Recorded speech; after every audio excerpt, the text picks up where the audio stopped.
मुख्य परीक्षा पास करने के लिए ढेर सारी शुभकामनाएं। अभी 23 मार्च को आपके पीसीएस की मुख्य परीक्षा होनी है, 23 से 27 मार्च के बीच। तो हमारा प्रयास ये रहेगा कि मुख्य परीक्षा के लिए आपको जीएस के चारों पेपर के कुछ क्वेश्चन करा दें, हिंदी और ऐसे में कुछ बातें बता दें, और किसी भी प्रकार की यदि त्रुटियां हों तो आगामी समय में आप कानपुर आएँ और हिंदी माध्यम से टॉप करें। फिलहाल मुद्दे पे आएँ तो हम काफ़ी क्वेश्चन आपका करा देंगे। यूपी पीसीएस में कभी कभी जो परीक्षाएं यूपीएससी में आयोजित की गई हैं, स्पेशली आईएएस की, तो सिविल सर्विस की, उसके कुछ क्वेश्चन रिपीट कर दिए जाते हैं। तो आज एक क्वेश्चन हम यूपीएससी का करा रहे हैं जिसकी संभावना का आपके यहाँ किसी रूप में रिपीट किया जाए। क्वेश्चन आपका है, क्या आपके विचार से भारत का संविधान शक्तियों के पृथक्करण के सिद्धांत को कठोर रूप में स्वीकार नहीं करता है, बल्कि यह नियंत्रण और संतुलन के सिद्धांत पर आधारित है? व्याख्या कीजिए। तो आप ये देखो कि मूल मुद्दा आपके पास है कि क्या आपका संविधान शक्तियों के पृथक्करण के सिद्धांत को कठोर रूप में स्वीकार नहीं करता है। तो आप उत्तर दें हाँ, हमारा संविधान शक्तियों के पृथक्करण के सिद्धांत को कठोर रूप में स्वीकार नहीं करता है, बल्कि नियंत्रण और संतुलन के सिद्धांत की बात करता है।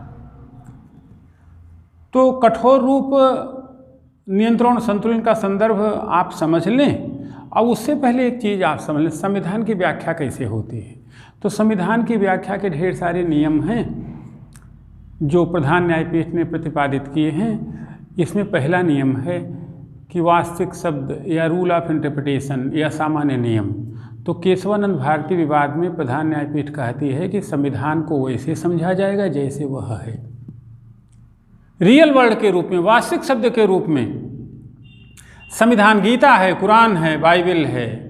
जैसे गीता, कुरान, बाइबल के शब्दों में किसी भी प्रकार के फेरफार की गुंजाइश नहीं है, वैसे संविधान में भी किसी फेरफार की गुंजाइश नहीं। तो अब सामान्य नियम हुआ,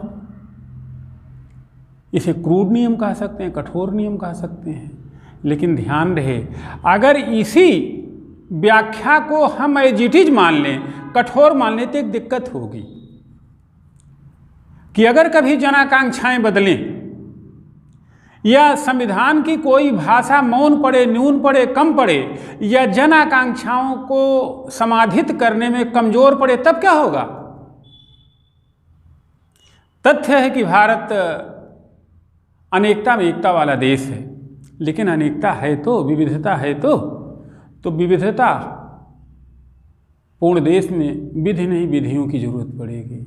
हमें थोड़ा सा उदार होना पड़ेगा, क्योंकि अगर यह उदारता न रही और संविधान को कठोर रूप में ही लिया गया, तो पहले संविधान संशोधन की बात समझें।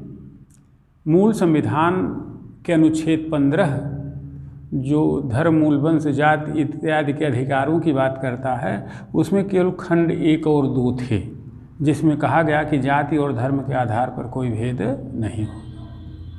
अब अगर जाति और धर्म के आधार पर भेद नहीं होगा, अभिप्राय यह हुआ कि जाति के आधार पर आरक्षण दिया जाना, महिलाओं के लिए कोई विशेष नियम बनाया जाना, वृद्धों और शक्तों के लिए कोई खास काम किया जाना, वंचित वर्ग के लोगों के लिए कोई विशेष उपाय किया जाना, तब तो नहीं हो सकता था, क्योंकि लोग कहेंगे तो जाति के आधार पर, लिंग के आधार पर भेद है।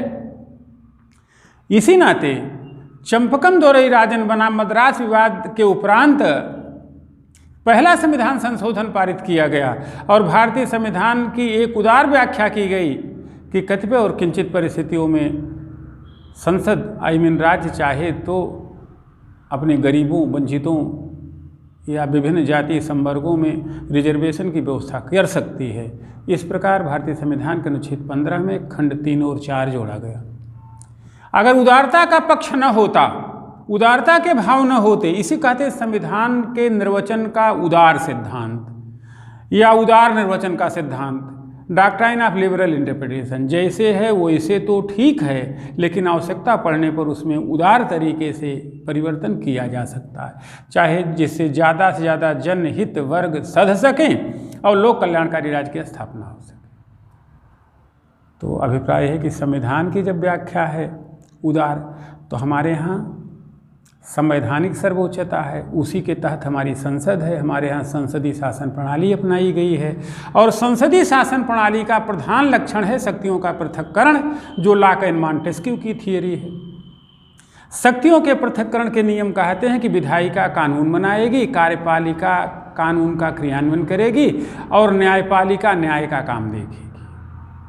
तो अगर हम कठोर विभाजन करते हैं तब तो विधि बनाना न्यायपालिका विधायिका का काम, कार्य करना कार्यपालिका, न्यायदान, यानी कि कोई एक दूसरे के कार्य में हस्तक्षेप नहीं कर सकेगी। ऐसी स्थिति में कुछ दिक्कतें आ सकती हैं, जैसे यदि किसी दिन विधायिका अतिरेक में काम करना शुरू करे तब, विधायिका कमज़ोर पड़ रही हो तब, या न्यायपालिका अतिरेक में काम कर रही हो, कार्यपालिका न्यून काम कर रही हो। अभिप्राय हुआ कि अगर अतिरेक और आधिक्य या न्यूनता का मसला हो, उस दिन क्या होगा? उस दिन तो यह मान लिया जाए चूँकि यह विधायिका से जुड़ा हुआ मुद्दा है, इस नाते यहाँ पे कोई कुछ कर ही नहीं सकता है। अयोध्या मसला आपके सामने है। अयोध्या मसला जनभावनाओं से जुड़ा हुआ मसला था। अगर कठोर रूप में माना जाता तो अयोध्या मसला सुलटाने का काम विधायिका का था, न्यायपालिका का नहीं था। अंततः यहाँ पे न्यायिक पुनर्विलोकन के मुद्दे आएंगे। अनुच्छेद 13 आएगा, अनुच्छेद 32 आएगा, अनुच्छेद 136 आएगा, अनुच्छेद 75 आएगा, अनुच्छेद 359 आएगा। इन विशेष परिस्थितियों में हमें नियंत्रण और संतुलन के सिद्धांत को मानना पड़ेगा। कठोर रूप में मानने में कई तरीके की दिक्कतें आएंगी। संवेदनशील मसले कैसे सध पाएंगे? मान लो किसी दिन कमज़ोर विधायिका हो या किसी दिन पूर्ण विधायिका हो, पूर्ण बहुमत वाली, तो तानाशाही की ओर जा सकती है। विधि के व्यवस्थापन में, विनियमन में, कानून के संशोधन में मनमाना आचरण करने लग सकती है। यहीं पर न्यायपीठ को अपने न्यायिक पुनर्विलोकन के अधिकार का उपयोग करना पड़ेगा। वस्तुतः न्यायिक पुनर्विलोकन के 3 महत्वपूर्ण मुद्दे हैं: संविधान, संघवाद और मूल अधिकारों की रक्षा। अब अगर किसी को विधायिका के आधिक्य में किए गए कार्य या कार्यपालिका की न्यूनता में किए गए न्यून कार्य या न्यायपालिका के स्वेच्छाचारी होने के दिन और अंग कुछ कर ही नहीं सकते हैं, तो अनाचार से कैसे बच सकेगा? राजनीतिक जड़ता से हम कैसे बच सकते हैं? व्यवस्था संचालन कैसे होगा? इसी नाते भारतीय संविधान में शक्ति के पृथक्करण के सिद्धांत को कठोर रूप में नहीं अपनाया गया है, बल्कि नियंत्रण और संतुलन का सिद्धांत जब विधायिका अतिरेक में काम कर रही होगी तो न्यायपीठ अपने न्यायिक पुनर्विलोकन के सिद्धांत का उपयोग करके उन कानूनों की समीक्षा करेगी। और यदि न्यायपालिका ज़्यादा सक्रिय, अति सक्रिय हो रही हो तो संसद कोई कानून बना करके न्यायपालिका की शक्ति को सीमित कर सकती है। ऐसी ही व्यवस्थाएं कार्यपालिका के साथ भी हो सकती हैं। तो उचित बात यह है कि हमारे यहाँ शक्तियों के पृथक्करण के सिद्धांत को कठोर रूप में नहीं अपनाया गया है, बल्कि नियंत्रण और संतुलन के सिद्धांत के रूप में अपनाया गया है। जब कोई एक अंग अतिरेक में होगा तो दूसरा अंग वहाँ पे नियंत्रण स्थापित करके संतुलन बनाने की प्रक्रिया को गति देगा। ये है आपका मूल प्रश्न। हम आंसर आपको लिखा रहे हैं और उसमें डिस्क्रिप्शन में भी होगा, आप वहाँ से भी आंसर लिख सकते हैं। ऐसे ढेर सारे आंसरिंग हम आपकी करा देंगे। लिखने का एक तरीका होता है, बाकी चीज़ें और हम बताते रहेंगे। आप थोड़ा ही देखें, उत्तर लिखें हाँ, कामा। हम कह सकते हैं कि हमारे संविधान की उदार प्रकृति के दृष्टिगत यहाँ शक्ति के पृथक्करण के सिद्धांत को कठोर रूप में नहीं अपनाया गया है। हाँ, कामा। हम कह सकते हैं कि हमारे संविधान की उदार प्रकृति के दृष्टिगत, कामा, यहाँ शक्ति के पृथक्करण के सिद्धांत को कठोर रूप में नहीं अपनाया गया है। Full stop. क्योंकि यह व्यवस्था के संचालन, दायित्व बोध व सीमांकन, तानाशाही की प्रवृत्ति पर अंकुश, अति सक्रियता के प्रश्न का निवारण जैसे मुद्दों के लिए उचित ही है। अतः नियंत्रण एवं संतुलन का सिद्धांत ही भारत के लिए ठीक है, या यूं कहें सर्वोत्तम है। सेकंड पैराग्राफ, भारतीय संविधान भी इसी पक्ष में है। Full stop.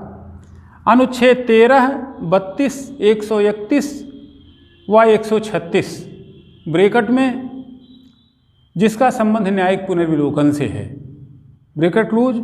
अनुच्छेद 75 कार्यपालिका का विधायिका के प्रति जवाबदेही। अनुच्छेद 368 संसद की संशोधनीय शक्ति द्वारा न्यायपालिका पर अंकुश। मूल ढांचा विवाद, ब्रैकेट में केशवानंद भारती मसला। 42वां और 44वां संविधान संशोधन ऐसे ही उदाहरण हैं। लास्ट पैरा, वैसे भी भारत का संविधान जनसंप्रभुता की बात करता है। यहाँ पर विधि द्वारा शासित सरकार है, संसदीय प्रभुता व न्यायिक सर्वोच्चता में समन्वय है, कार्यपालिका की जवाबदेही है। अतः किसी अंग का आधिक्य या न्यूनता में काम करना संविधान की भाषा व आत्मा के विरुद्ध है। अतः संतुलन व नियंत्रण का सिद्धांत ही भारत के लिए ठीक है। डैश करके प्रदूषण, जनहित व अयोध्या जैसे मसले जो अब आगे कभी न आएँ, और यदि आएँ तो सुगमता से सध सकें। तो इस तरीके से हम आपके पॉलिटी इकोनॉमी चारों पेपर, निबंध, जनरल हिंदी के कुछ चीज़ें कराते रहेंगे। आप इसको ध्यान से पढ़ें और इसी तरीके से आप करें। किसी दिन प्रश्न करने की तकनीक वगैरह बताएंगे। आज बस इतना ही। अनंत शुभकामनाएँ। आप PCS टॉप करें, और आगामी समयों में यदि आप उचित लगे, हम कानपुर में हैं, विशेष अध्ययन के लिए आएँ। हम आपको हिंदी माध्यम में IAS और PCS टॉप करा सकते हैं। धन्यवाद।